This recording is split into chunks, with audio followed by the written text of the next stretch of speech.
Going on, world? DS1 Ross, and we back here on SHEEPSTAYSLEEPTV. Shout out to everyone who support the platform. Much love, much love, much love. Salute to everybody that's in the building.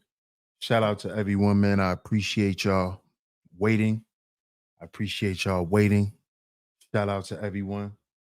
Please drop y'all ones in the chat. Let me know if y'all can hear me so we can get into today's show. Drop y'all ones in the chat. Let me know if y'all can hear me clearly.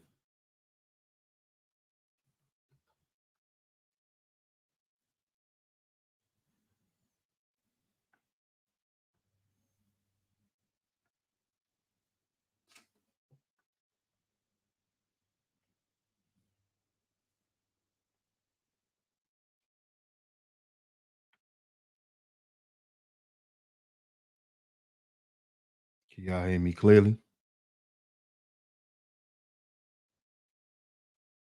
Okay. Okay. Awesome. Awesome.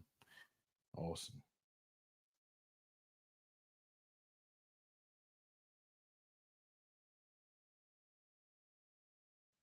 Shout out to everyone in the building.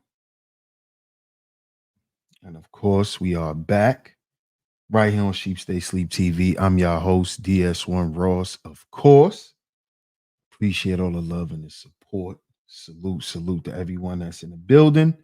I'm going to shout everyone that's here. I'm going to shout everyone that's in the chat. Do me a favor, hit that like button. Hit that like button and share the show. Hit that like button and share today's show. We're going to get into it today. We are going to get into it today. This is episode 2. Episode 2, can Black men break their generational curses?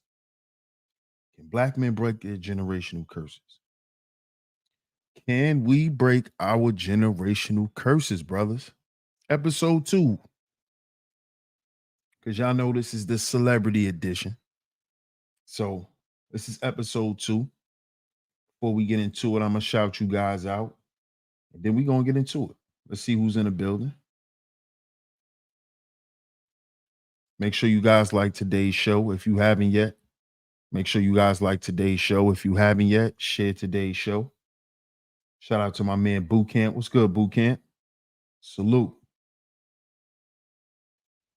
Hey, Miss Camille. Good to see you, sweetheart. Good to see you. Good to see you. Shout out to you. Glad you in the building. Shout out to my man Intellectual Novice. What's good? What's good? Shout out to Miss Angie. Hey, Miss Angie. Shout out to Miss Angie B. Glad to have you back, Miss Angie. Hey, Miss Classy Creole. Shout out to you. Appreciate you for always coming through and holding down the Chizat. Shout out to y'all. Shout out to y'all. Shout out to y'all ladies who be holding down the chat for me, man.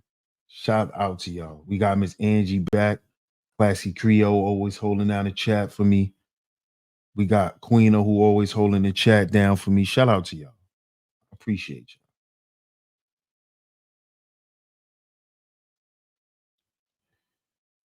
What's up, L'Oreal? How you doing? Shout out to L'Oreal. We're gonna get into it. We're gonna get into it. Shout out to Cuzzo. What up, Cuzzo? Salute. Shout out to Jeff Reviews in the building.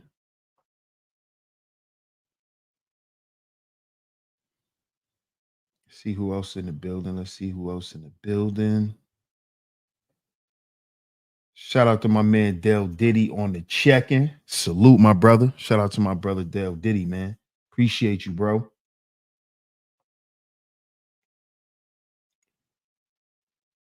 Hey, Rainin' Woman, how you doing? Shout out to Miss Rainin' Woman in the building. Shout out to you. Shout out to you, Rainin' Woman. I appreciate you. Hey, Miss Mona. What's up, Mona? How you doing? Good to see you. Glad you in the building. Glad you're in the building. Shout out to my brother Papa Flocka in the building. Salute, bro. Glad to see you on the check-in. Salute, broski. Intellectual Novice says brothers need to understand that a good woman is an investment while an immature one is a stressful bill. We're gonna get into it, bro. We're gonna get into it, man. We got to talk about this. Queens of Virtue. How you doing, Queens of Virtue? How you doing? Mona says sneaking at work.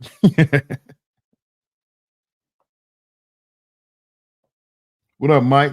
Shout out to my man Mike in the building. What's good, bro? And bro says it don't matter the race. I totally agree. Totally agree. Thank you, Miss Angie. If you missed episode 1, the link is in the chat. If you missed yesterday's show, yesterday's show we talked about Diddy. So if you missed yesterday's show, the link is in the chat.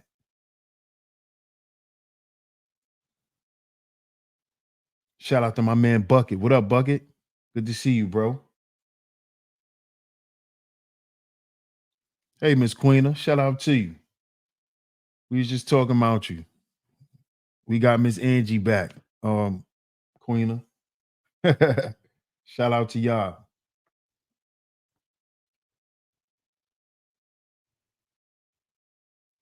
But y'all see today's show. Episode 2. We're going to talk about Jeezy today. We're going to talk about Jeezy today.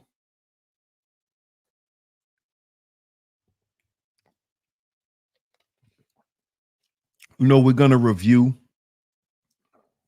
the interview. We're going to review the interview that he had with Nia Long. And the reason why I put Jeezy in this series when it comes to breaking the generational curse is there's a thing that a lot of us brothers think that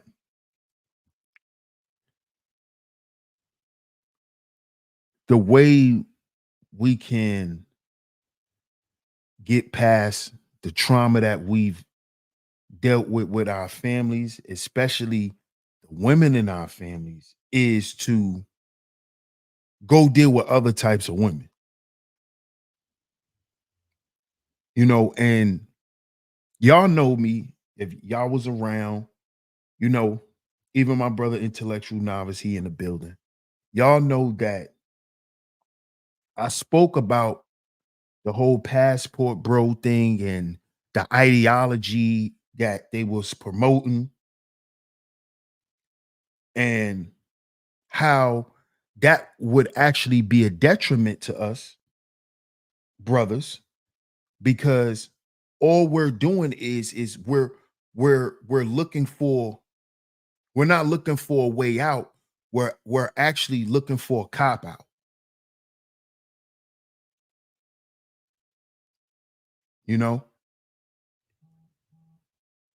That whole SYSBM passport, bro, that stuff didn't do nothing but hurt a lot more men than it helped. It's a very small percentage of men that did that and was actually successful and who are actually still happy. There's a lot of guys who did that and they got the same results that they thought they were escaping by being here and dealing with the women that they come from.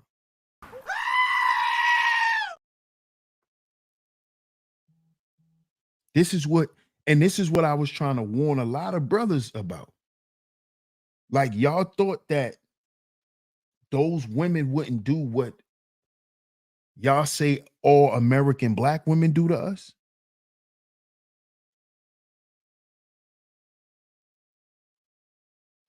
See, the trauma was never addressed. And y'all know this is the celebrity edition. So this is why Jeezy made it. Because from what I'm seeing, right? From what I'm seeing, they're trying to make Jeezy like he's like the face of this whole passport let's mess with these women overseas type of thing where it's not going to work out for us.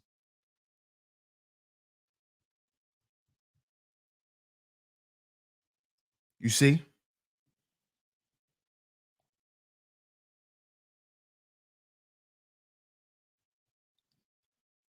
Because what is something that black men struggle with?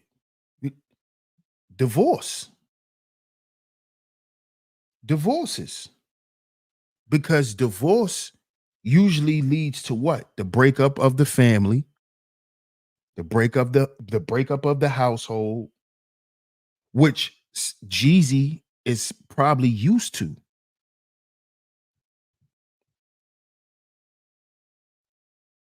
This happens to a lot of brothers, and we think that if we go date these other women who come from these so-called coaches that don't believe in doing that, but then it happens anyway,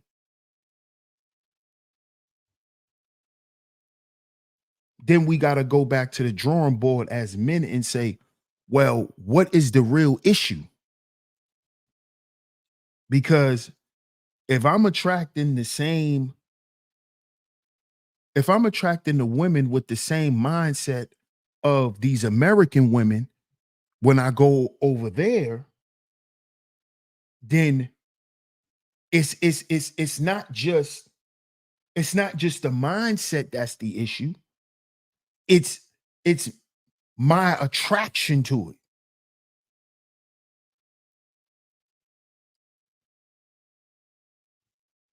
You see? And when I was watching some of the interview, because I didn't watch all of it, when I was watching some of it, I noticed that, you know, Jeezy was a lot, you could tell like he was just very distraught. Intellectual novice says adopting those coaches isn't for the weak as well. Yeah, I agree. What's up, Melon in the mind? What's going on? I agree.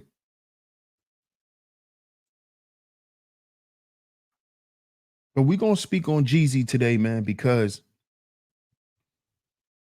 as black men, man, we have to address these curses, man.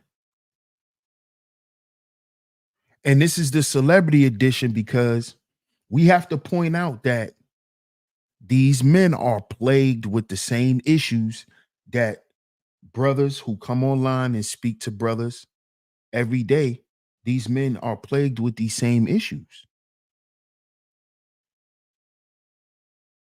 All you got to do is just listen to their interviews, pay attention to what's going on. And I'm going to continue to point out how a lot of times when we were younger, because a lot of times that's when you really idolize celebrities because you don't really know about them. But once you get to know them, then you pretty much understand. But to the people who still don't understand, we put celebrities on a pedestal as far as how they're living because we equate a good lifestyle or a good life with success. And we usually equate success with money, right? What's good, MR? Salute, bro. Right? But that's what we're learning, what we're being taught is that that's not true. See, we got to address these generational curses because that's what's going to create a legacy. See, when I've always spoke on legacy, it's not just about the material aspect of your legacy. Because if your legacy has no strong foundation, meaning it is not based in principles and morals. You know, it's not based in spirituality. There's no spiritual aspect to your legacy, then your legacy will not live on, because the foundation is what upholds everything. Just like when you build in a building, the foundation is what's going to support everything else. So if you build a strong foundation, everything else that comes on top of it it'll be intact. It'll move and it'll function correctly.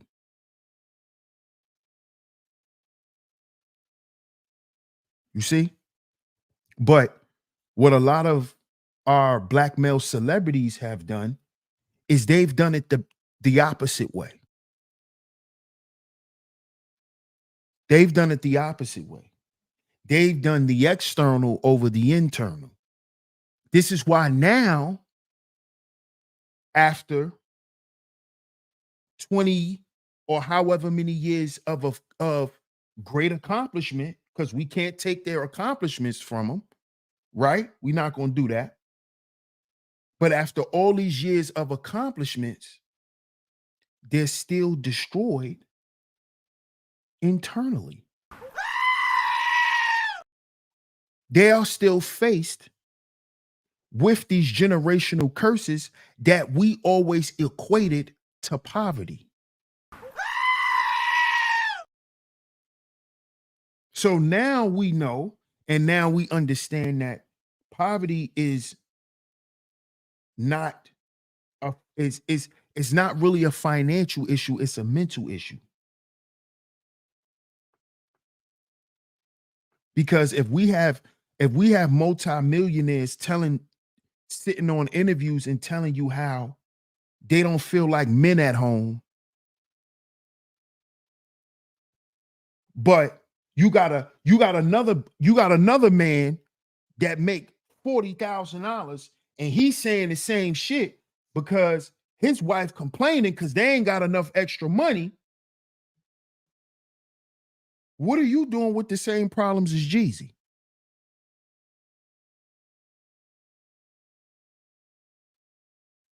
Do y'all see why we have to address this? What are you doing with the same problems as a millionaire? What is a millionaire doing with the same problem as you? See, there's a message there that we got to catch, brothers. We're not breaking the generational curses. We're not focused on that. You see, we've been looking at this shit all wrong. We've been addressing things the wrong way.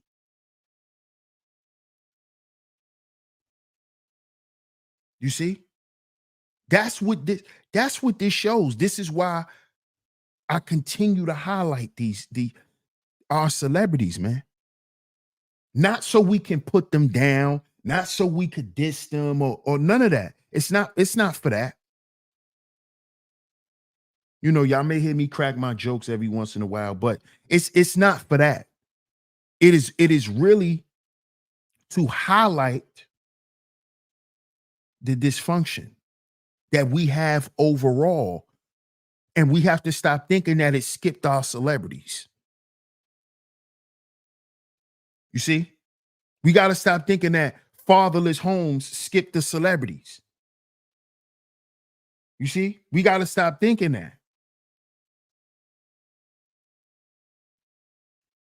We got to stop thinking that poor health conditions skip the celebrities because they got money.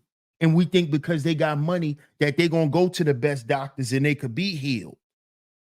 We got to stop thinking that. Because just like we have, a lot of them haven't been taught how to break the generational curses. For one, we don't even know our generational curses. We don't even know them. What is the generational curses in your family. Do you know them? Can you recognize them? So imagine not knowing this stuff, because a lot of us, we don't know. We don't know what to look at. We don't know any of this stuff. We just grow up and it is what it is. Right? So now you blow up and become this big celebrity and you get all of this money, and now think about how lost you may become.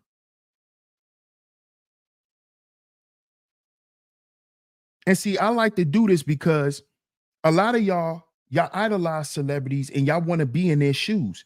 So why don't you put yourself in their shoes when real life things happen to them? Don't only put yourself in their shoes when things are good and when they're on the stage and everybody's praising them. No, put yourself in their shoes when they're having problems with their children. Put yourself in their shoes then. You don't now you don't want to be T.I.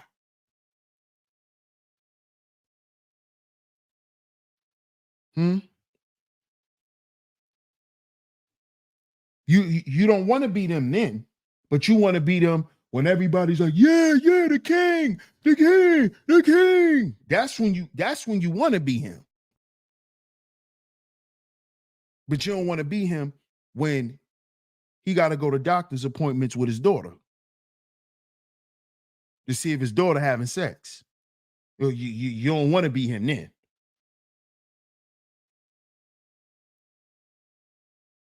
You see? But what we're finding out is these guys are dealing with the same shit. And it's worse for them because they have more to lose. It's worse for them because they have more to lose. You see? What up, T Church? MR says, when you develop a pattern of things that keeps setting you back. Yes. Absolutely.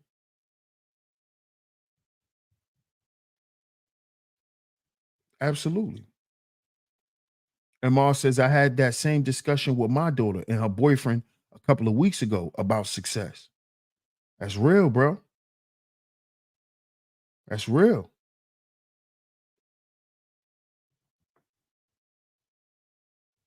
You see? So let's get into this interview. Let's get into this conversation. Shout out to everyone in the building. Y'all hit that like button and share the show. Hit that like button and share the show. Fair use, fair use. Fair use. I'm going to share this. I'm going to share my screen. Shout out to Mr. Moral TV. Shout out to Mr. Moral TV. Excuse me, Mr. Moral TV.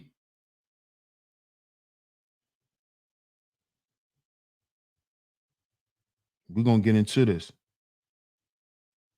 Y'all hit that like button if y'all haven't yet. Hit that like button and share the show.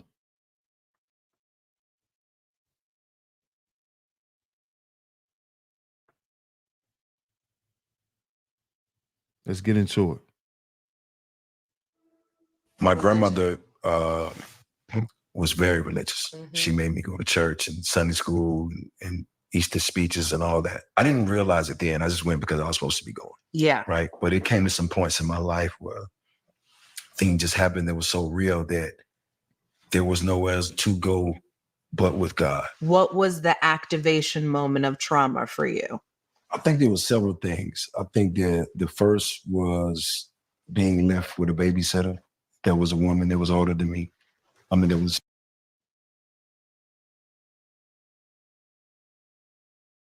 Now y'all heard that, right? I gotta stop it there. I have to stop it there because she asked him, well, what is your first onset of trauma? He said, now first indicator right there is he started the interview and he mentioned his grandmother. Notice he didn't mention his mother or his father. Now,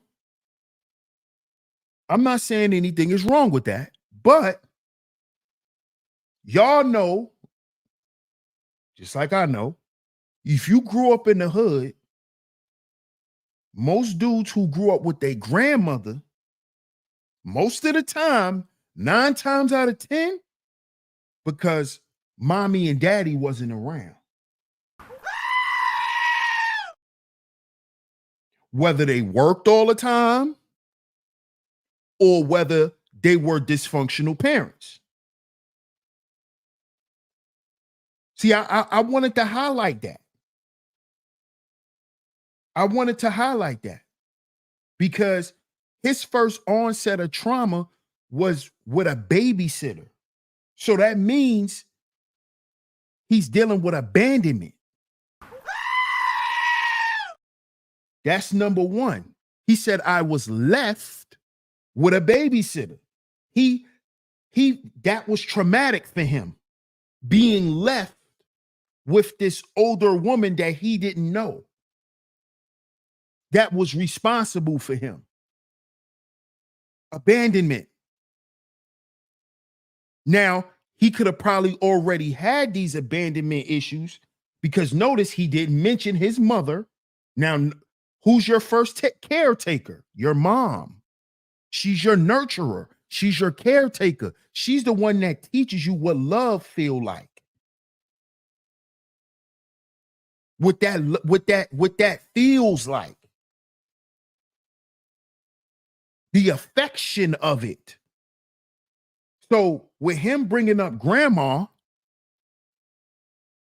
not bringing up his mom, he probably already was dealing with abandonment. And then he was left with the babysitter. Got to pay attention to that. Got to pay attention to that. Hey, ES. How you doing?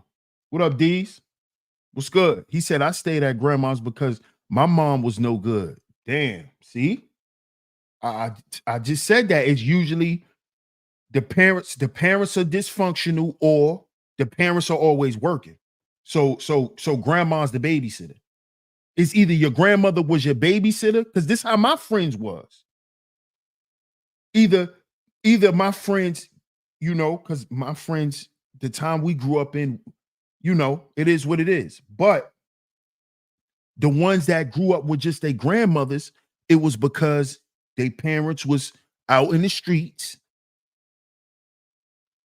right? So they basically grew up with grandma. They lived with grandma. Grandma was basically mom. Or you had Nana, who basically raised you because she watched you every day because your mom's was at work. True or false? Y'all correct me if I'm wrong, because that's how I grew up, me and my friends. That's how it was with me and my friends.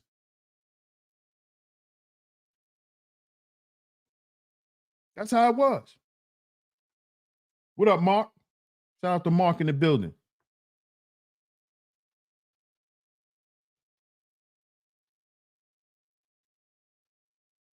D says she was always partying, so she left me with her girlfriends or grandmas. Mommy issues, right? Yeah, bro. Yeah.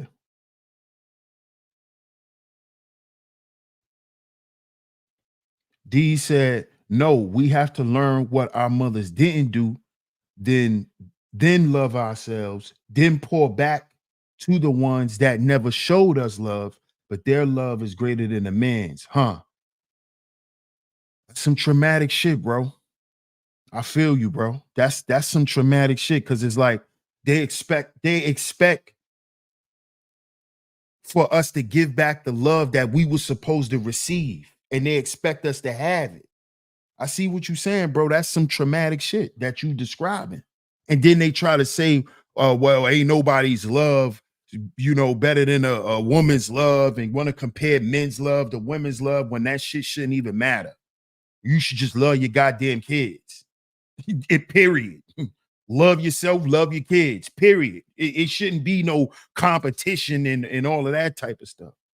But that's usually what happens, bro. And that who knows, that could have happened with Jeezy in this situation. So I definitely wanted to point that out.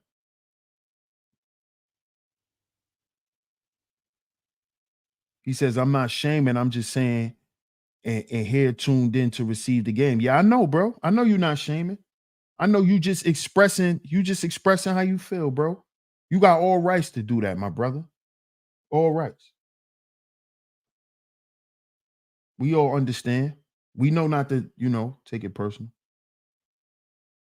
From birth until about kindergarten, went back and forth between both sets of grandparents. Mom worked during the day, pop worked at night, and had to sleep during the day. Yep. See, you was one of those young dudes growing up. Dale Diddy. Growing up in the hood. You was one of those. You was always with grandma. You was always with Nana, because moms and pops was always at work. I had friends like that. Some of my best friends grew up like that. They grew up in their grandmom's house because their moms was always at work. Then when moms get off from work, they come downstairs, get in the car, and go home. Yeah. Yeah, that's a fact.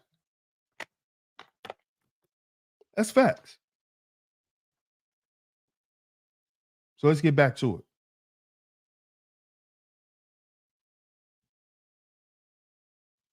It's older and her, touching and doing things to me that don't normally happen to kids. Right? Like molesting. Right, basically. Yeah. So I was introduced to sex at a very really young. age. Yeah.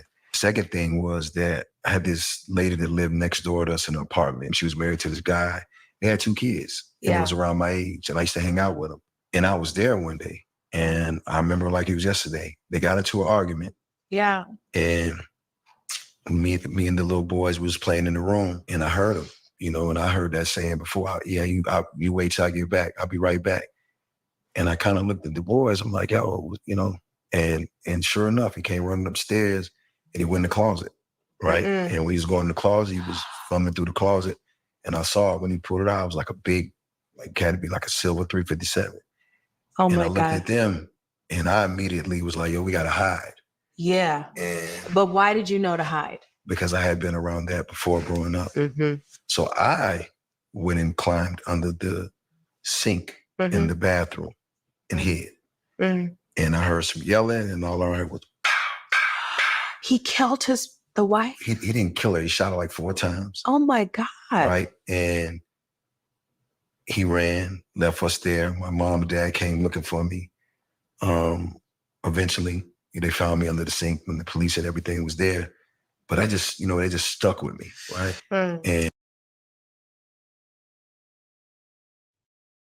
so now notice, he just named 2 incidents, right? That activated trauma in his life. The first one, did y'all peep the first one? Yeah, that's Jeezy. That's Jeezy, Mark. That's Jeezy. Hey, mother, how you doing? Shout out to you.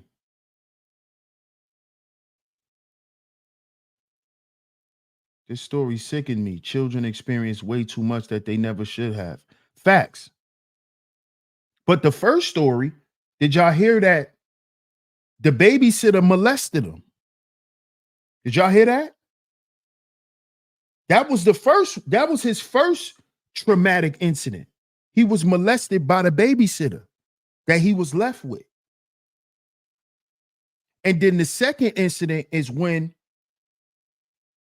dude shot his wife in front of his kids, which was his friends that he was over their house.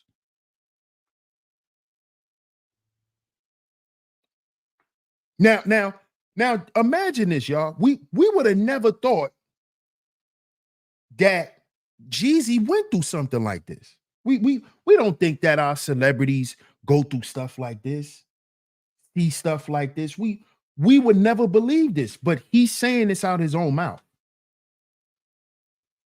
He was molested. Jeezy was molested as a child by his babysitter.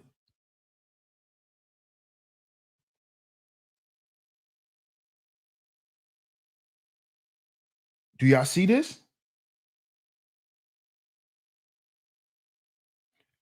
Notice in the second incident, Nia Long asked him, how did you know to run and go hide under the sink? He said, because I've been around stuff like that before.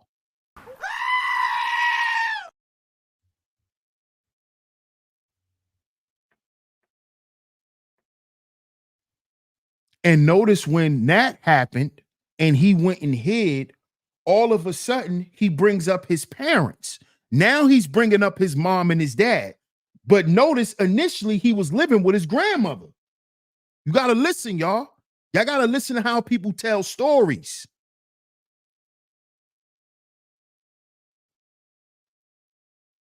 Notice he said he started out the story, he was with his grandmother.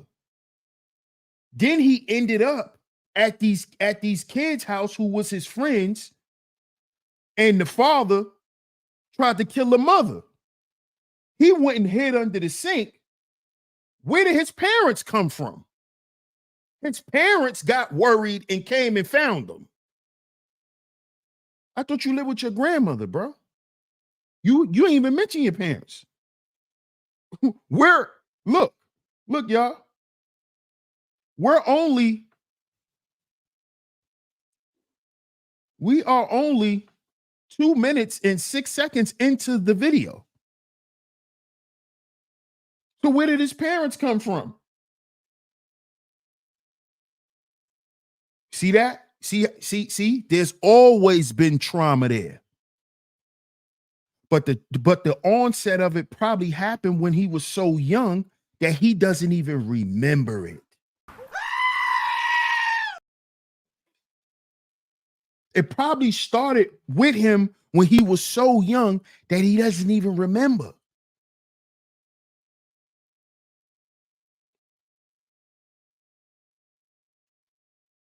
Let's continue, man. This is crazy.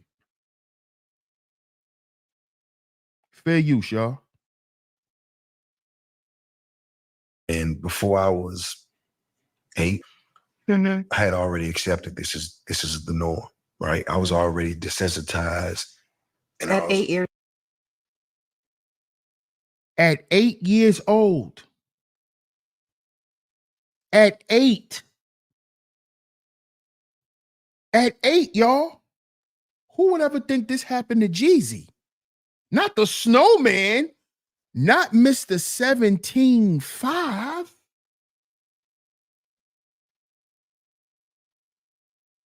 Not the snowman. All of this happened before the age of 8.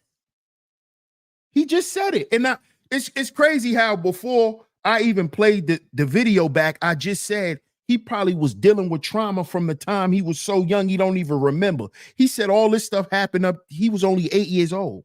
He done dealt with all this stuff before 8. Not Jeezy. Years old. Yeah, I was already thinking like, okay, this is what life is. And it gave me this thing to like always like protect myself, right? Yeah. Because nothing felt safe. Right. Do you have siblings at this My point? brother died when we was younger. What did it do to your mother? I mean, my mother had a like very toxic relationship. You and your mom? Yes. My sister's my little sister, right? Yeah. But I call her my little big sister because she's probably the only person that can talk sense into me. My relationship with my father was probably very toxic. So? Well, because he wasn't there. Okay. I didn't have the example of what a family was supposed to look like. Right. The first thing before you marry someone, it's like, well, what is his relationship like with his mother? I feel like my mother, it came from her not being raised right. Very violent, very verbal, very cold. I just remember that I was kind of on the outside because I looked so much like my father. Uh-huh. They divorced, and all I know is my father just told me straight up he'll never trust another woman again, which made me go, shit. Well, what was that about? Because whatever happened between them hurt him. So one was not.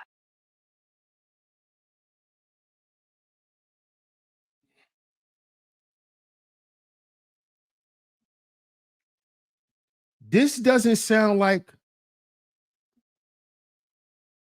This don't sound like some Black Manosphere shit. This is not one of the stories of one of us everyday brothers. Listen to what he's saying.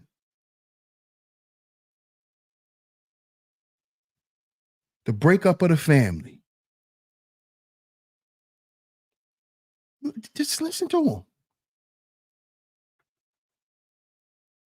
But we sitting here thinking these dudes are so much better than us. See? You see? Do y'all see this? Do y'all hear what he's saying?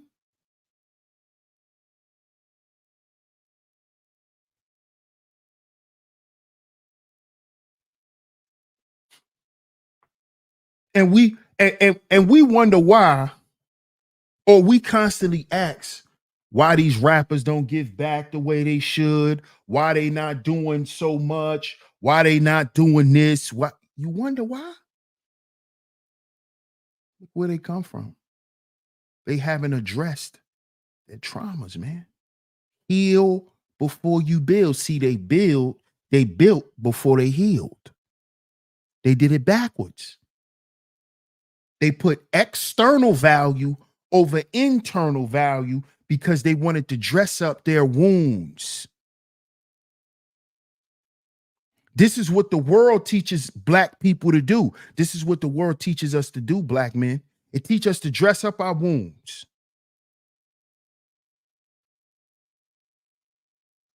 Dress them up. Dress them up with Gucci. Dress them up with Louis. Dress them up. Don't address them. The last thing you want to do is address them, and you bet not try to fix them. Because you'll be out here looking crazy, nigga. You be out here crying all the goddamn time. You better not try to fix your problems, nigga.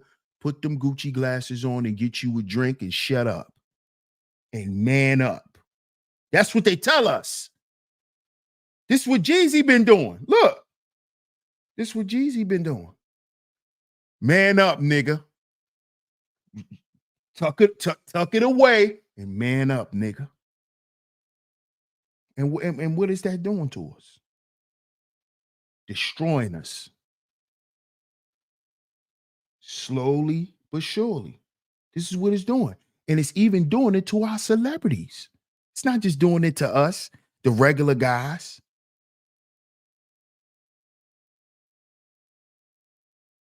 You see?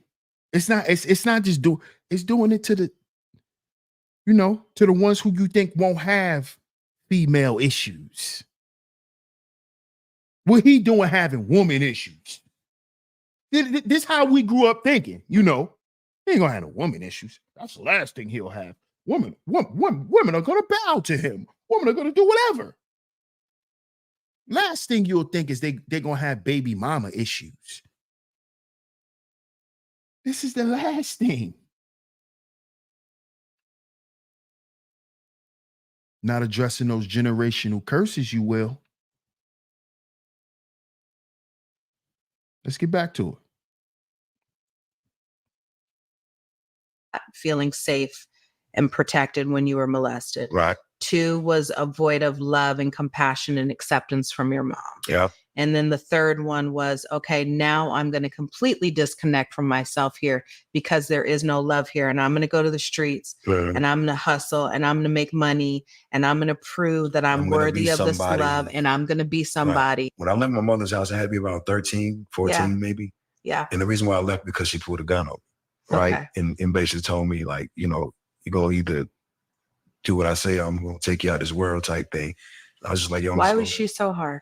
I don't really know her father like that. And as I get older, I start to realize that you just never know what somebody went through. You know, one thing I love about my mother, she was spicy. Like she got a tongue that can cut half the world down. I love it. So I'm raising boys. Right. It's very interesting when you are trying to get that young boy to be a man and to go out into the world. And I would say that I do a good job of being present with them. Right. But then there's that part of me where I'm like, I don't want to raise mama's boys. I got an option to go to this boot camp. And in that camp, I was able to get my GED, learn life skills, and a bunch of different things. It was my first time being pulled away from my environment, right? So it definitely gave me time to think about, you know, what I wanted to do with my life, where I wanted to go. And it was a different type of experience because it was like a lot of structure, something that I wasn't used to. And it's crazy because I'll never forget, it was one of the times I was there and I was getting ready to get out. But I remember we went on a field trip because it was near water. And I remember just being on a military ship, like, you know, because the waves are crashing against it. I was just like, I don't want to go back home. I might should jump over. Really? Yeah. And I thought about it a few times.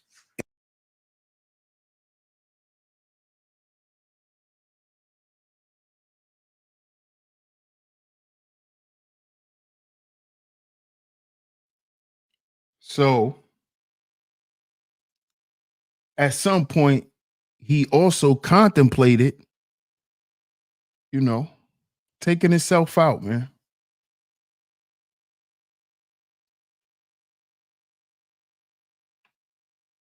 Now, this is crazy because once again, from the outside looking in, we would have never thought any of this. We would have never thought any of this. Now, I know some of y'all are probably like, oh, come on, man. People are people. They go through stuff.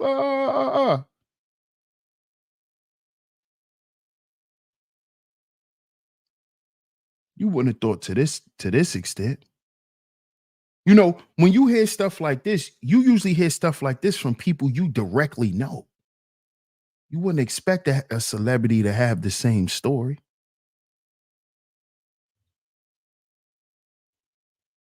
You see? So that means that the money is not the issue. The issue is the issue. It's not the money. The money's not going to make you feel less abandoned.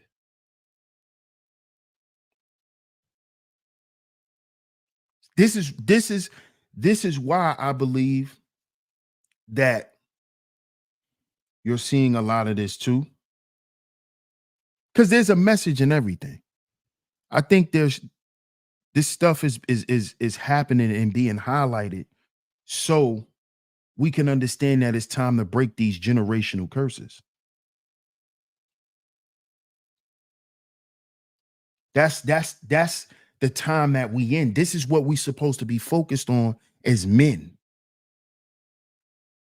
Doing things for that reason. Doing things to maintain peace and order and structure. It's not just about having fun no more. That come on, man. We got to find fun in being around our families. Being at home, being there. Because it's dangerous out here. You see? Shit, it's dangerous outside and it's dangerous in the house. We can't leave our families in the house because we want to be outside. It's time to break these generational curses. So at least the next 5 generations could grow up and not have abandonment issues. Feel like nobody love them. And most importantly, the most important people in their life, which is your nuclear family, your immediate family. That is where the love is supposed to come from. But if y'all not trying to see, when y'all are trying to restore that, that's breaking the generational curse.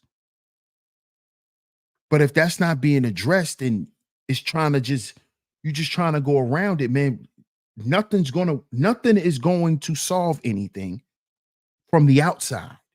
It's an internal problem. So it has to be solved from the inside.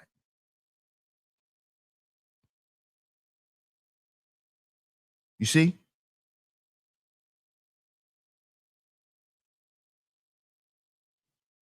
We got to understand this, man. Intellectual Novice says, I feel him on that because I didn't feel love until I joined the military away from my family. Wow. See? If you listen to the Black Manosphere, you will see that they serve up trauma. Absolutely. Yup. Dress up our pain and put on a smile. That's what they tell us, bro.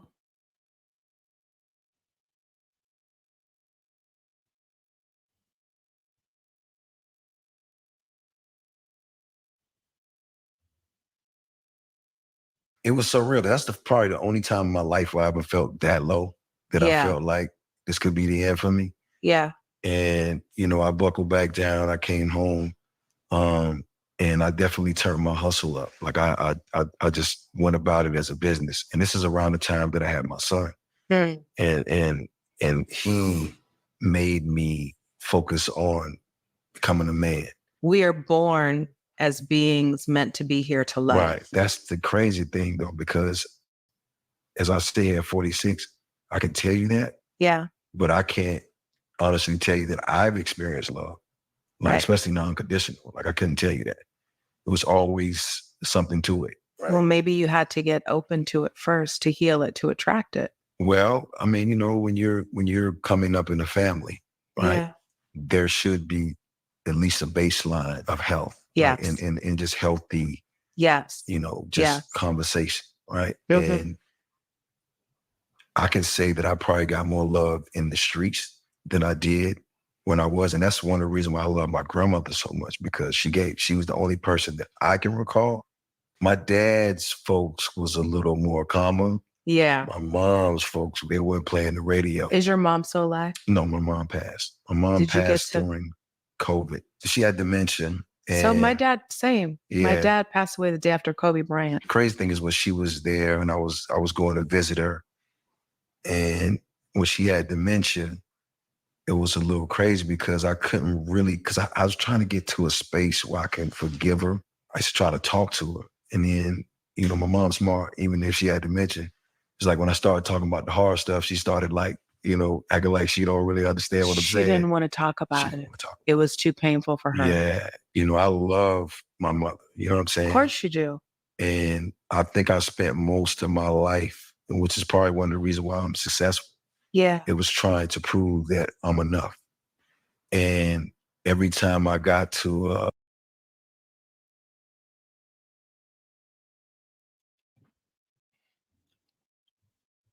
did y'all hear that, man?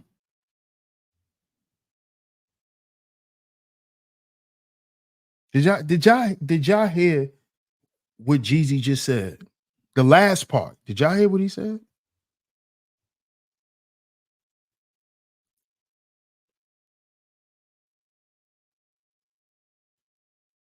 That he wanted to be, and he said that's why he's so successful today. Because he wanted to prove he was enough.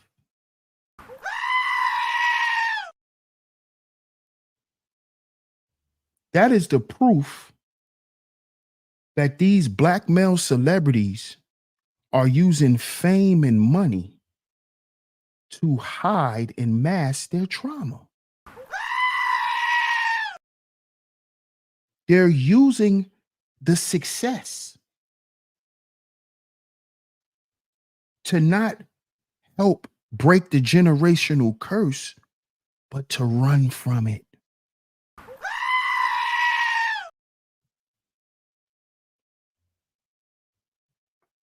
He just said this out of his mouth, y'all.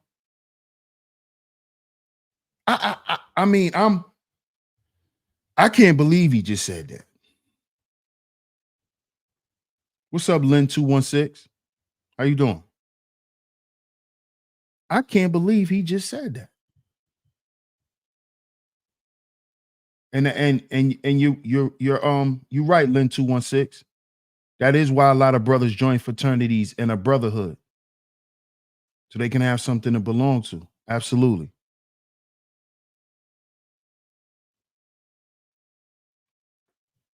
Mother says, I heard people say that about their families not wanting to talk about it. Absolutely. That's a norm. You know, that's a norm.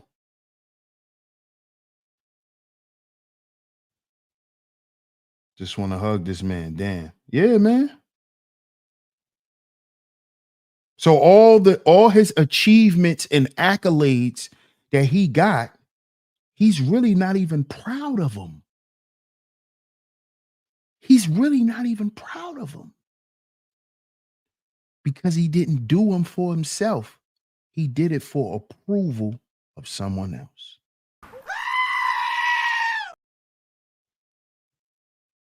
See where the heart disease come from, fellas?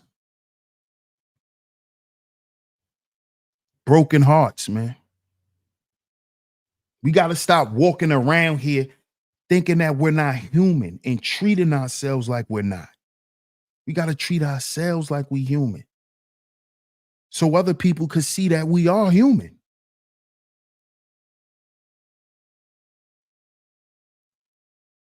We can't run around here like robots and then expect someone to see some humanity in us. No, we gotta treat ourselves this way. This man just attributed all of his success in life to wanting to be accepted. Did y'all hear that? I'm gonna rewind it because y'all think it's a game.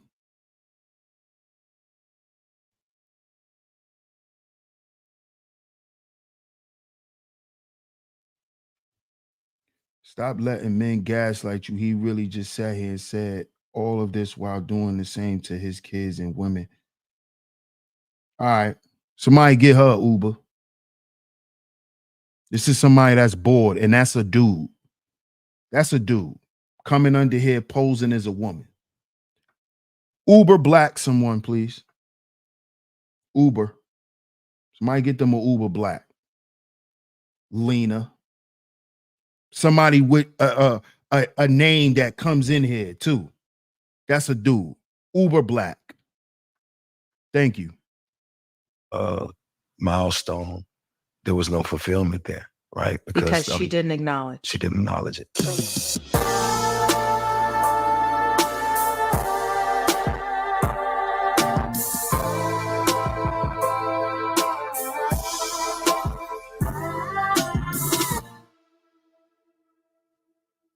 I can't say this. You know, lately I've definitely been on my journey, so I've done a lot of work.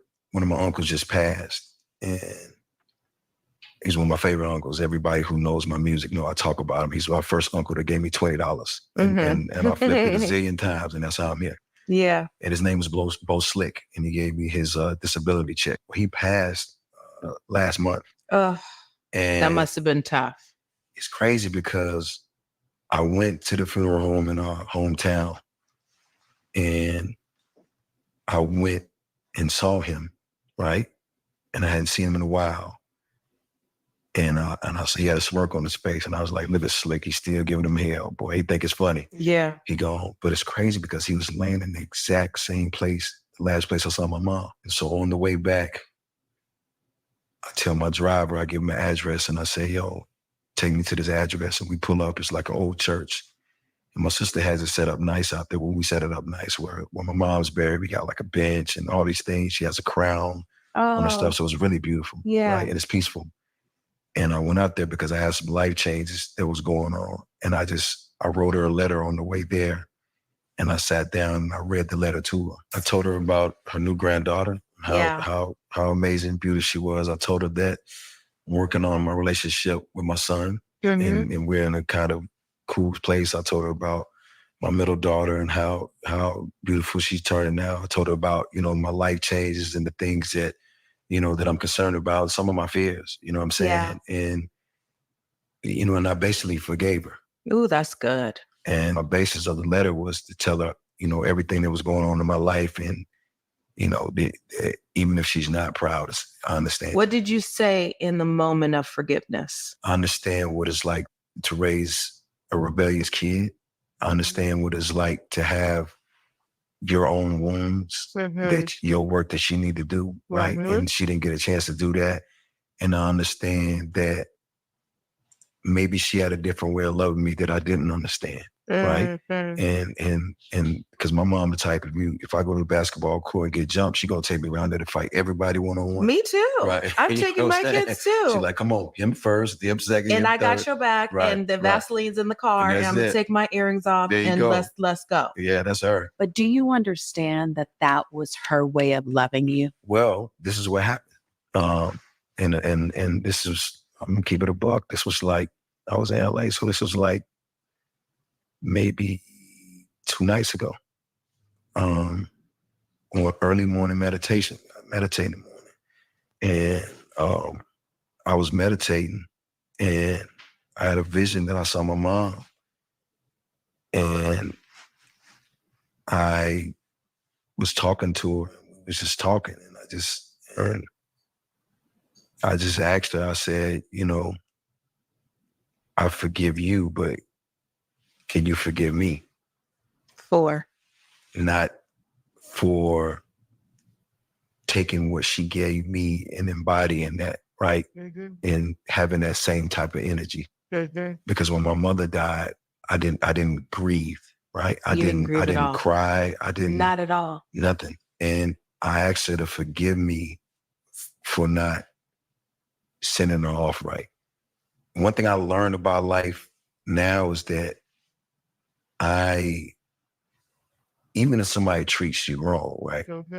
It's how you react or respond. Absolutely. Right. That's been the biggest lesson for me. And I can't look at what she did to me and then react. Right. My response is what we had. And I promise you, like, I sat there and I explained to her, the things that affected me and why I couldn't connect at that moment. And that, and she asked me for forgiveness, but I wanted her to forgive me. It's like we left in a gray space, right? She doesn't know how I feel. I don't know how she feels. I promise you, it was like this pain, like it was like somebody like stabbing you in the chest with a pitchfork or something. And it was just like hurt so bad. And when she told me that she understood, I started to feel it dissolve. When you get to a place where you can forgive, even when there's pain involved, right? That's freedom. It's so tricky because I promise you, like, I'm a Libra, so I'm like a very balanced and fair person, but 99.9% of the people I've met in my life have wrong or did something that I just was like, wow. And it could be anyone from anything. So it's always just that. And I go back to that instance when I was under that cabinet. You feel what I'm saying? It's just like you feel that. And I imagine going through that, throughout your life. And that's what I have to tell people. Like, I don't think people understand that. It's like when you tell people you lost this many people, they look at it like you're exaggerating. But you got to really think about it. Let's just say Tupac. Tupac was 25, 6 when he died. Imagine how many people he lost if he ever sat down and told you, I'm double his age. I lived past him. So I've lived 4 or 5 different lives. As you had these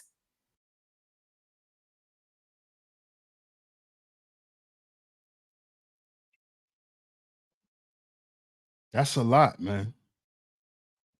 That's a lot. That's a lot.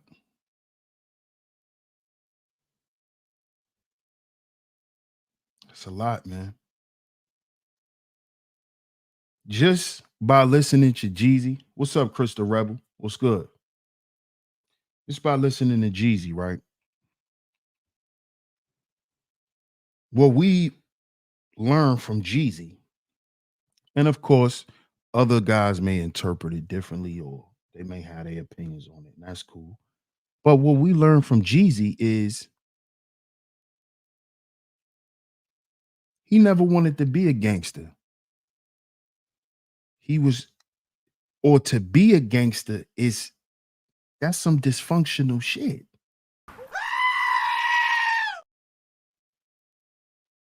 He told you what made him into what he was. And a lot of us are very familiar with what Jeezy was talking about. A lot of us.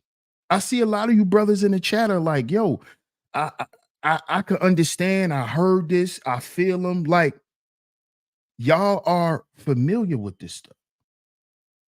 Why? Because it's generational curses that we're going through. The family dynamic and what goes on in the family.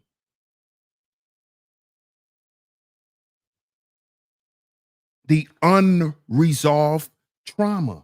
This is why I say a solution is we got to heal before we build. Because what?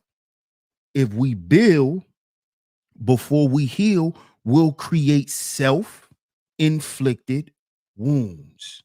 What did Jeezy say? Jeezy said he realized when he started obviously going to therapy. He didn't say that out of his mouth, but just based on what he was saying, I know that he started going to therapy because he was talking about meditating and sitting with himself in the morning. That stuff they tell you in therapy, right? Forgiveness, trying to forgive, and that's therapy. That's in therapy, right? So what Jeezy's actually trying to do, he's trying to address the generational curses. He's trying to fix it. You see? Notice when he said he tried to have the conversation with his mom when she was, you know, on her deathbed, she just avoided it. This is how the generational curse is perpetuated. This is trying to build over a faulty foundation. This is trying to build on a faulty foundation. And we got to start understanding that this trauma is transferred. So if you don't address your traumas and work through them, we're not saying you got to be perfect, but learn to be more functional with these things and grow as a person. We all know what we got to work on internally. We know personally. But if you never decide to do these things, it's passed on through generations. This is what Jeezy is talking about. This is what we speak about here all the time.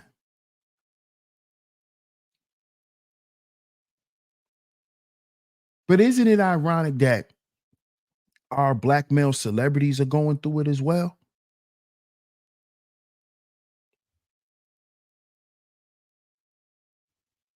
Isn't that ironic that, damn, the money didn't change everything?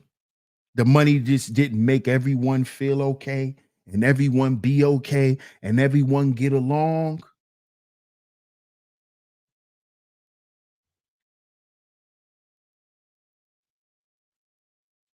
How about we found out today, right? How about we found out today? What up, Quita? How you doing? Lynn 216 says, yoga always helps. Yep. Thank you, Queen. I appreciate you. Appreciate you pulling up. I know you got to get back to work. What up, Khalif? Shout out to Khalif. He said, right in the projects of New Orleans. Yep. D says, we're just products of society and we're trying to rewrite this shit. We're not products of society, bro. We're products of each other, where we come from. and how we treat one another. Everybody in society now messed up, bro. And just because we come from certain things don't mean we can't heal those things. Don't mean that people grow and people don't want to grow. You know? And this is how we, this is how we're gonna also break these generational curses as well. We can't just leave it at, well, man, this is just what it is. And nah, bro, we can address this shit. At least address it for ourselves so we don't replicate it. You know, we probably can't, like what Jeezy just said. He couldn't get his mom to admit certain things because that shit hurt her. And honestly, that's just how some people are. We got to accept that too, that some people not strong enough to be as transparent. But forgiveness is for you to forgive how you feel about what happened to you. You see, it's not for somebody to feel sorry for just how you felt. Because the person might, and they probably too embarrassed to say that they even did some shit like that to you. You know? It's about us not replicating it. Because some generations, bro, we just gotta chalk, we gotta chalk those generations up to just being dysfunctional, bro, and doing what they could. Because every generation is responsible for themselves. Honestly, let's just be real. Every generation had their own bullshit, just like we got ours. We don't want our children to turn 30 and 40 years old and start pointing out shit that we didn't do and all that type of shit, bro. Every generation come with their shit.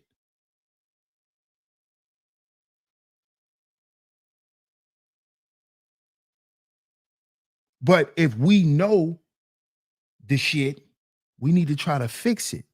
And the problem is there's too many generations that are not trying to fix it. They're just leaving at what it is and just saying, well, I'ma just live and worry about me and the usual shit. And that's cool too. But just try your best not to replicate the attitude and the ways and the lifestyles and all of that shit. Keep that shit away if you gonna be away from it. Don't replicate it, because remember, that shit is still in your bloodline. It's still in your genes.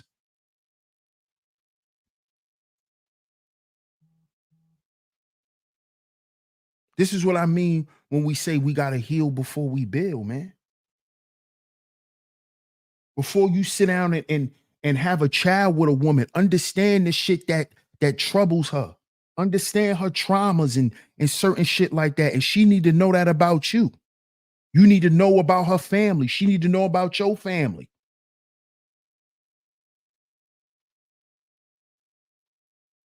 We got to start doing this as men,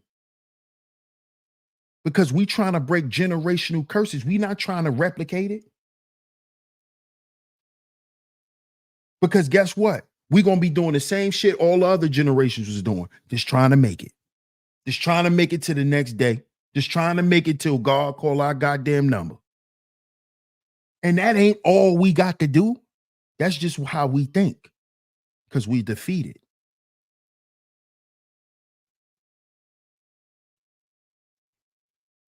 But if we focus on healing, instead of trying to just build something in the world to try to impress people so we can feel good enough, this is what Jeezy said out his mouth. He said, I'm successful the way that I am today because I wanted to be accepted.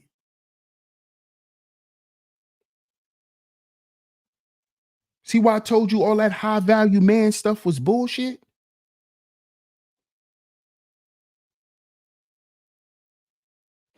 That is a direct indicator of trauma.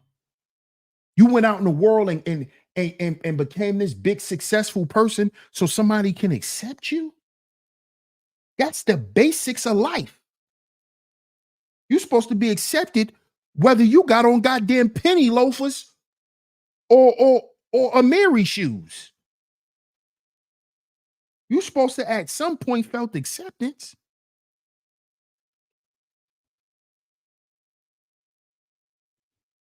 So whether black men are poor or rich, we have an acceptance issue. You see that? You see that? We still have an acceptance issue. This is what we need to be looking at. Whether poor or rich, still don't feel accepted, still don't feel loved, still don't feel wanted. Like people want us around. That's like people are happy to see us. We don't feel like that whether we poor or rich.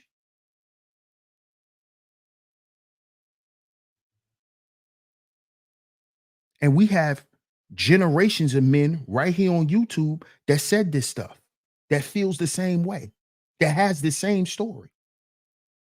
Men that are in their 20s, men are in their 30s, men are in their 40s, men are in their 50s, men are in their 60s. All the same thing, black men. On all income levels. Now we talking about the millionaires and the billionaires. You know, the ones who think don't have no problems because they could just pay it off. Jeezy thought he can pay for acceptance. Like Diddy wants to pay for love. He want love so bad he called himself Brother Love. He want love so much, he want love from everybody. Just love me. Listen to all Diddy songs. It's about love. How love left him. How he's chasing some woman's love. He talking about his mama.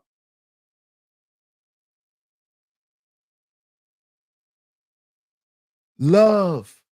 How when this woman left him, it ruined him. Listen to the song. She don't want my love. I guess I gotta move on. Get in your bag, stay in your bag. Listen to it. Get in your bag, stay in your bag. She don't want my love. I guess I gotta move on. Oh, so the way you get over it is get in your bag, stay in your bag. Get in your bag, stay in your bag. That's how you get over it. That's how you get over it. See, he telling you how to do it, fellas. Just get in your bag and stay in your bag. Even though she don't want you. Even though you hurt. The way you get over it is you get in your bag, stay in your bag.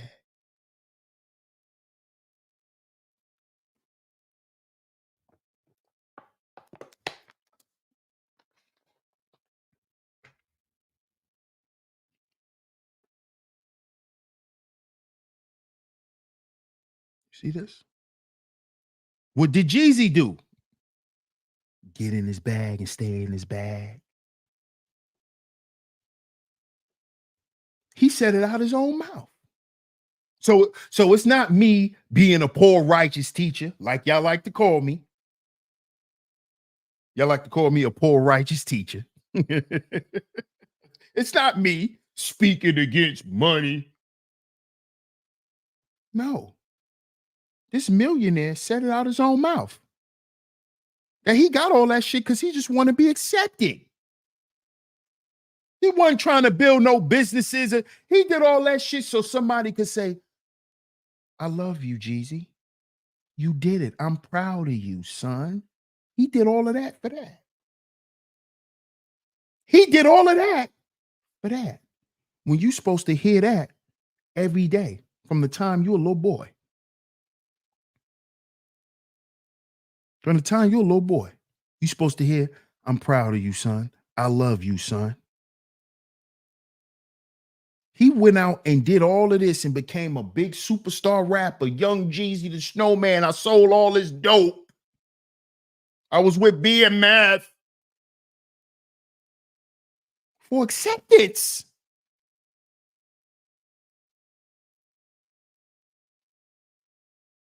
For acceptance, y'all. All for acceptance. He said it. Y'all gonna have to rewind the stream back. Shout out to Mr. Morale TV for the video. What's up, DC? How you doing? Shout out to the West Side.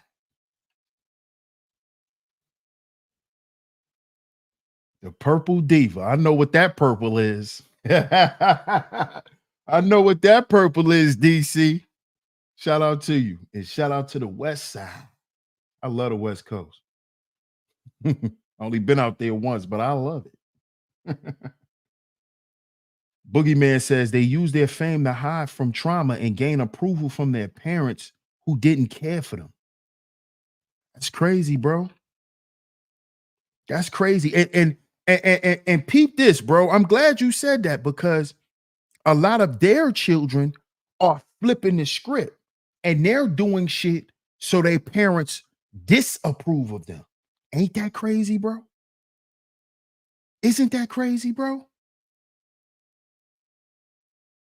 That their generation went and got all of this stuff to get their parents' approval, but their children, the children of these guys, did shit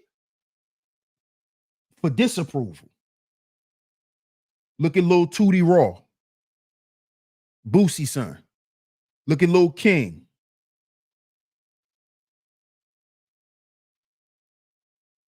$50 Cent son, Lil Marquise. You know, we can name the girls too. The disgruntled little girls, embarrassing their family and all that. Look how look how it flipped.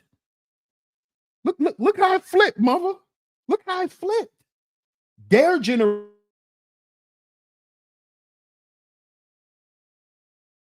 don't accept it. This is spiritual warfare. Generational curses, man. This is spiritual warfare. This is spiritual warfare, y'all. What's up, Kari? How you doing? This is spiritual warfare. Their children are doing it so they don't be accepted and don't care. Like, you ain't gotta like me. What? You ain't gotta love me. I don't want you to love me. This is what they kids telling them. And they was doing all this shit for love from their parents. And their kids are telling them, nigga, you ain't gotta love me. I don't care about you either. You don't see what's going on? Fellas, it's time to stop playing games out here. We gotta tighten up for real. Y'all don't see that?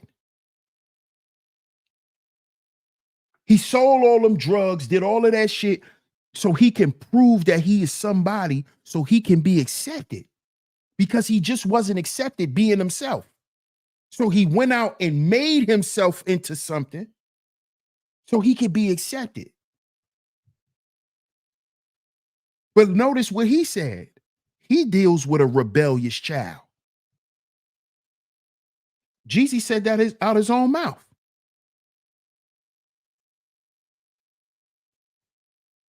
Y'all, this is crazy. But this is exactly why I'm doing this series, y'all.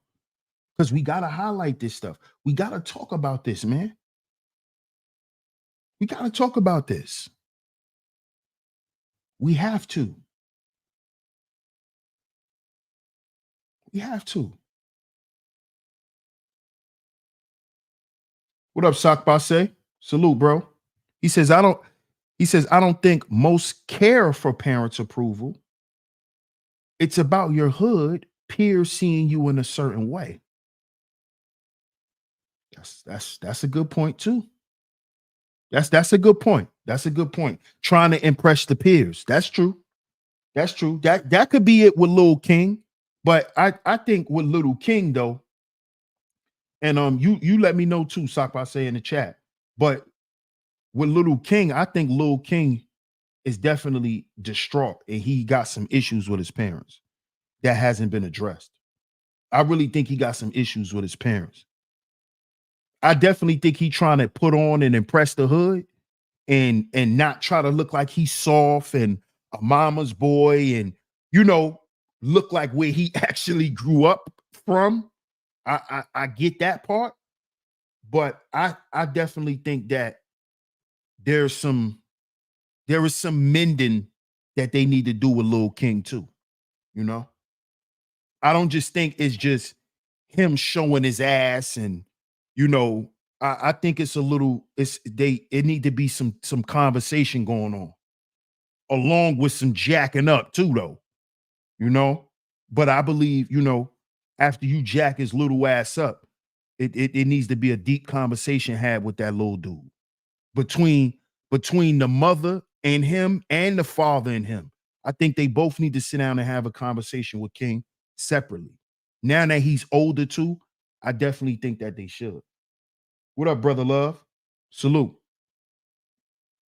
I don't know what you think, Sock say, but I definitely think the environment that King was in, and him being in hip hop and growing up in the era that he grew up in, and the dudes he hang around and the chicks he deal with and talk to, he got to put on. So I definitely get that too.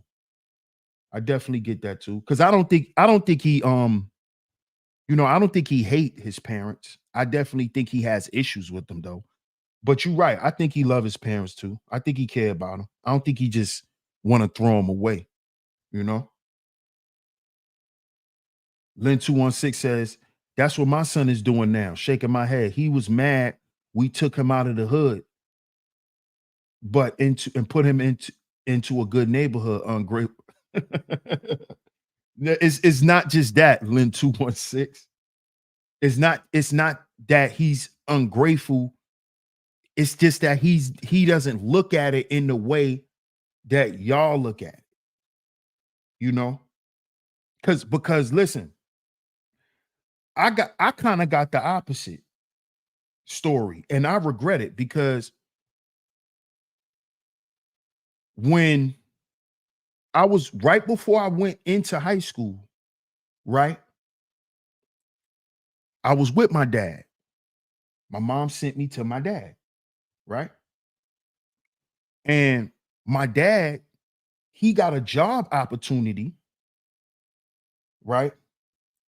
To transfer and move to Arizona. He went out there, he did what he had to do, did the training, did all of that out there while I stayed in New York with my grandmother, and my godmother, right? And my dad asked me, Lynn 216, he said, how do you feel if we was to move to Arizona? I said, no. No, Dad. I don't know nobody out there. I'm getting ready to start high school. At least we was living in the neighborhood I basically was born in. My high school was right around the corner from my block. I said, no, Dad. No, I don't know nobody out there. I don't know nothing about the West Coast. No. And you know what my dad did? Lynn 216? He said, I don't want the job. He turned the job down because, and it was a permanent job, permanent out there. We would have been living out there. My dad said no. Do you know I regret that shit? And I told my dad this when he was alive. I said, Dad, I regret me not growing up on the West Coast. going to high school on the West Coast. I said, Dad, I should have told you to take the job. I said, Dad, I should have told you to take the job, Dad. I'd have went to a big university out there, all that shit. I probably would have went to Arizona, started playing football, all types of shit. I told my dad this. So it's not that it's not that he ungrateful. It's that he'll learn later, Lynn 216, that it was for his best. Real talk. Sakpase says, but I do think he a bad kid though. He be running his mouth too much and trying people. Yeah, he does. I was speaking more on Jeezy, but I see Little King as a lost child, and now his parents are trying to straighten him up when they know they should have been did that. Facts, bro. And it's because they're embarrassed. They're embarrassed because, like T.I. said, you're embarrassing your family and you're embarrassing yourself. But really, T.I. was more embarrassed because T.I. appears to be this, the Black Bill Cosby. Like he has everything under control, and his children are diplomatic and cool. So T.I. wants to appear that way. T.I. been wanting to move away from the rubber band man, bankhead image. He been wanting to move away from that. So you right about that, bro. They embarrassed. They really embarrassed.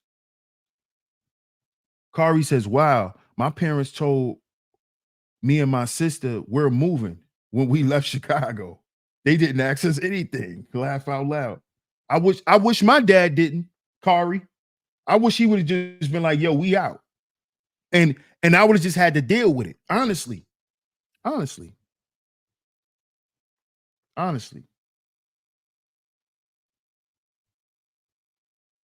DC says, clearly there are issues, rich kid problems. But what's so interesting, DC, is what is actually rich kid problems nowadays?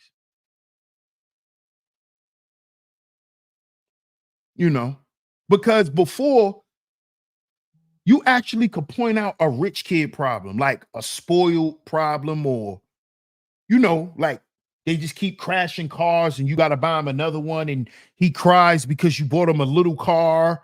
And that's like rich kid problems that we heard about when we was young. He's complaining because he wanted this type of sandwich in his lunchbox, but he got roast beef. Little stuff like that. But today it's like the rich kids want to be the poor kids. Like, you don't have rich kid problems. You want to be a hood kid. You want to go to jail and champion going to jail. Like, when we were growing up, rich kids didn't want to go to jail. They just wanted to hang out, and do unruly things and get away with it. These kids now, DC, they want to go to it's like a badge of honor for a rich kid to take a gun charge. Like, what? Like, huh? You want to carry the Draco? You?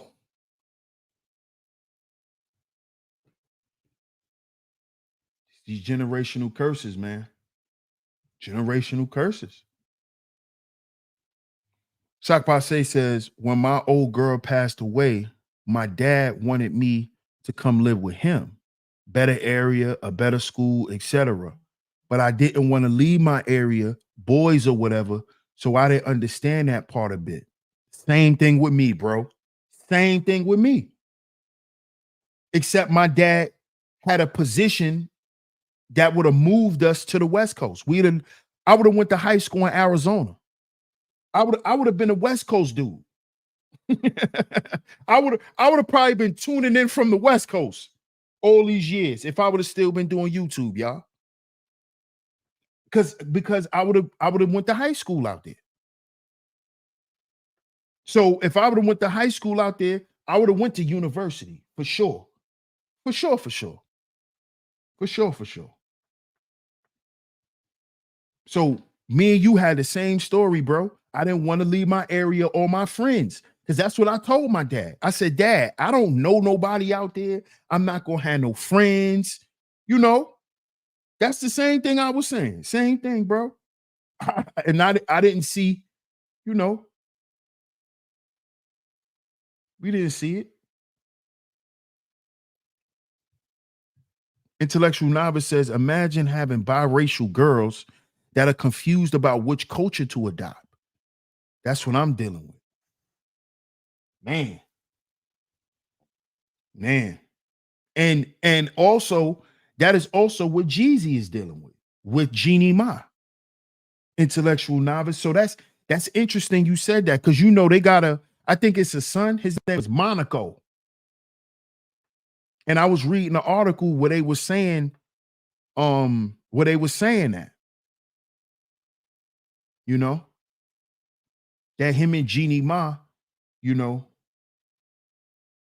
because now Jeannie Ma is trying to make Jeezy look like a bad guy, trying to make him look like a, you know, the quintessential black dude, hood thug. She trying to throw that on Jeezy now. She trying to assassinate his character and destroy his image because he left her ass. Sakpase says rich kids' parents need to just leave them in the hood for a week so they could get a reality check. Bro, I don't know if that might be a good experiment, bro. Unless you got cameras and stuff set up, I don't know, man. That scared straight stuff might not work for some of them now, bro. They might love that shit. It's spiritual warfare out here, bro. We got to really pray for our kids too. And pray over our children. And, you know,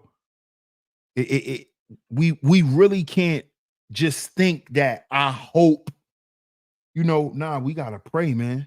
And we got to pray over our children too. Because like I said, bro, that scared straight shit might not work. That might scare them right onto the block. What up, my guy, Truth? Shout out to my man, Truth, as I know it. Salute, my brother. Shout out to my guy, Pop. Yeah, the block was lit. Yeah. Yeah, it was, bro. It was. And you know that before me. You know that before me, bro. Real shit. Intellectual Novice says, I can relate. Shout out to my guy, Suavemente. What up, Third Ward? Salute, my brother. Says, salute DS1, Sheep Stay Sleep TV. When I was growing up as a teen, all I wanted to do was hang with the homies, smoke a little bud here and there, and mess with some chicks. I wasn't trying to go to jail, though.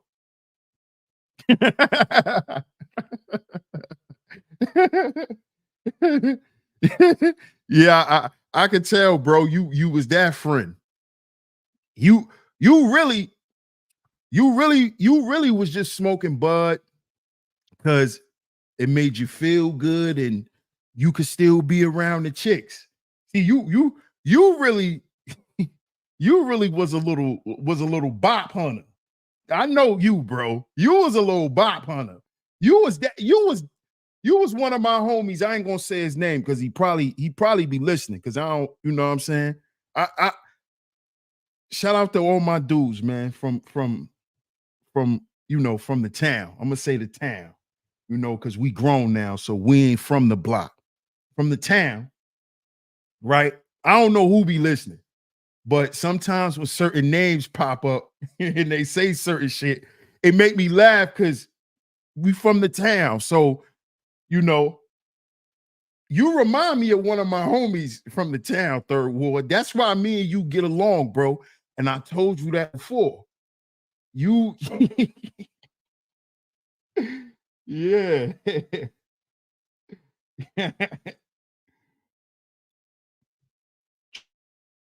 Genie are screwballs. Yeah. You could tell Jeannie Ma and her family was, man, you could look in her face. You could look in her face like and tell she kind of screwed up, man. L'Oreal says their spirit will help them decide. It's a good point. It's a good point, L'Oreal. What up, Cleveland? He said, damn, another bit.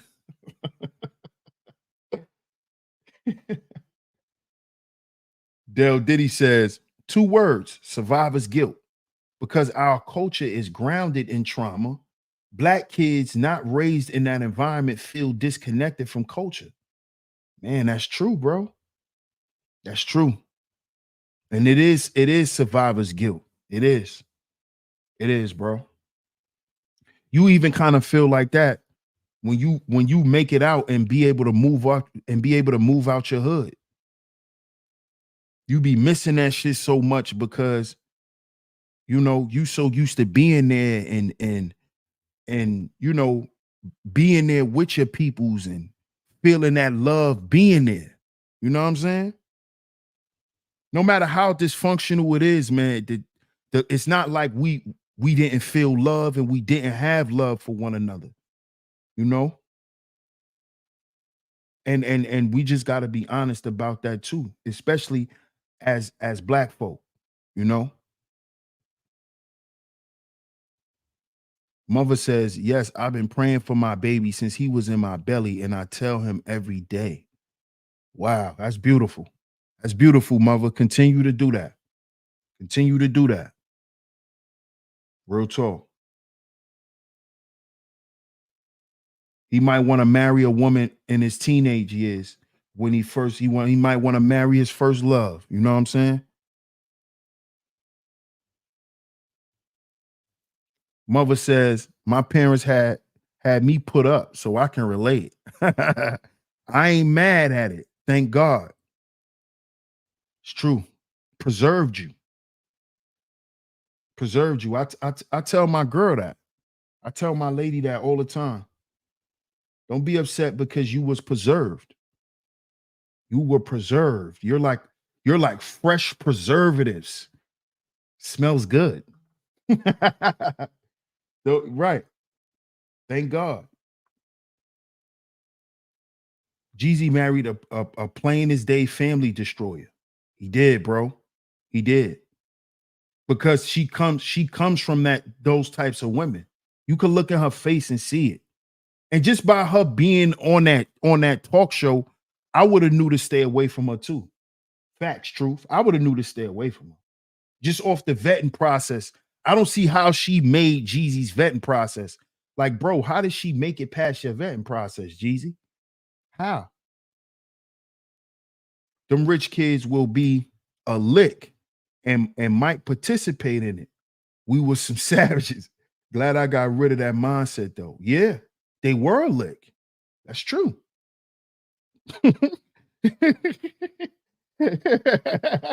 That's a fact. You're a mule. You're the mule. You're the crash dummy. Yep, because you ain't from around here. Facts. Lint 216 says, my son just better keep his ass at that college.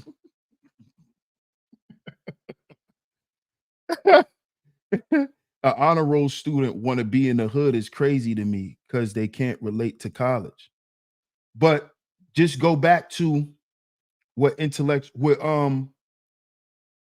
my brother Del Diddy said, Lynn 216. It's survivor's guilt because our culture is grounded in trauma. Black kids are not raised in that environment, so they feel disconnected from culture. That's what it is, Lynn 216. He misses friends. His I'm gonna put this in quotation marks, Lynn. His real friends. See, when you grow up and you live there, and then you take it, it's like you miss your real friends. One of my homies that I grew up with is like that. And his life turned out for the bad. I ain't gonna say his name. You know what I'm saying? But his life turned out for the bad because he always wanted to be with us. Like, you live in the suburbs in a 5-bedroom house. You got your own shit. You know, why you want to be out here with us? But he loved us because he grew up with us. You know, it's like we're considered his real friends. I don't know if he still considered that, but we were his real friends. The ones who knew him and understood him, So when you get out there, you can't do that mischievous shit that he was doing with his friends, You can't be running around breaking windows and shit and running back in the building like we used to do, throwing eggs and shit off the roof. And it'd be kind of boring out there, Lynn 216. You and your husband want quiet and peace, but that should be boring to a lot of these kids. So I could relate, because like I said, I got homeboys like that. And they loved being in the hood with us. Easter time, they in the hood with us. Christmas, they can't wait to come. Thanksgiving, they definitely on the block. Thanksgiving, yo, where we going? Yo, let's get the liquor. Knowing he don't drink. But with us, he got Hennessy. You see what I'm saying? And it's not about we was influencing them to be bad. It's just, that's just how shit is, man. That's the culture. You can't help what he loved, Lynn. You can't help what he loved. But I think he'll learn to get past it. You know what I'm saying? He'll learn to get past it. Mother says, I'm familiar with the hood because St. Louis is hood as exactly, but my parents ain't play. Right, because 9 times out of 10, your parents was hood too, or they grew up around hood people and knew that that's not what they wanted. Because that's how some of my friends' parents was. My friends that lived in the suburbs and grew up different. They parents was different. They didn't want to be around that. And then some of our parents just didn't have enough money to move out. So it wasn't just a mindset too. Jeannie is from the Bay Area, San Jose. I believe she's definitely with this. Damn. Oh yeah, she definitely with the shiznit. So he wasn't even real SYSBM then. I'm sitting here calling Jeezy SYSBM. He wasn't even real SYSBM. She from the Bay Area. I didn't know that. Damn, I stand corrected on that. He wasn't even SYSBM. She from the Bay Area. Boogeyman says this is why the high value man narrative is bullshit, Nikki. Ha! Because it's about buying love and acceptance.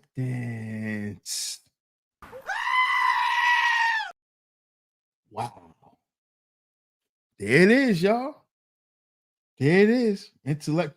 My man, Boogeyman just dropped it. He dropped it. There it is, man. He dropped it. He dropped it.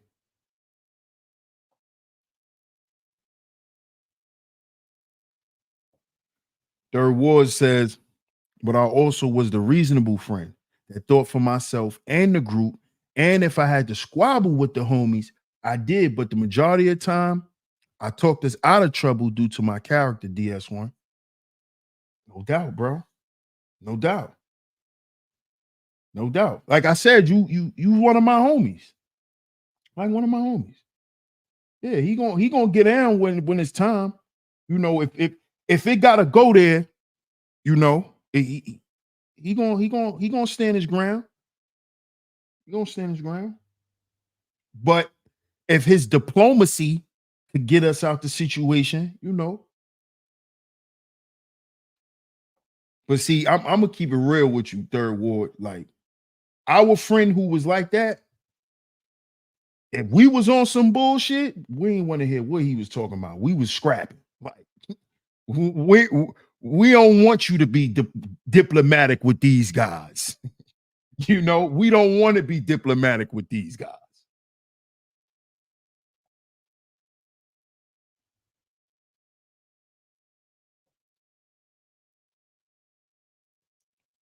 Dealt with higher middle class Asians and white kids who were not street smart, but I missed the stipend money from those. I bet you did, bro. Talk by Say says Jeezy a fool. Shorty only like dark meat on the side. She said that too. She said that on the show. That's crazy, Talk by Say. And that's what he wifed up. He thought he could change her or something. He was looking for acceptance, bro. He was looking for acceptance from a different type of woman because he never felt accepted by the women he came from. You see what I'm saying? So I think he probably looked past all of that shit. That's why I said earlier, I don't see how she made it past a vetting process because she was supposed to then get canceled. But I don't even think he looked at it like that.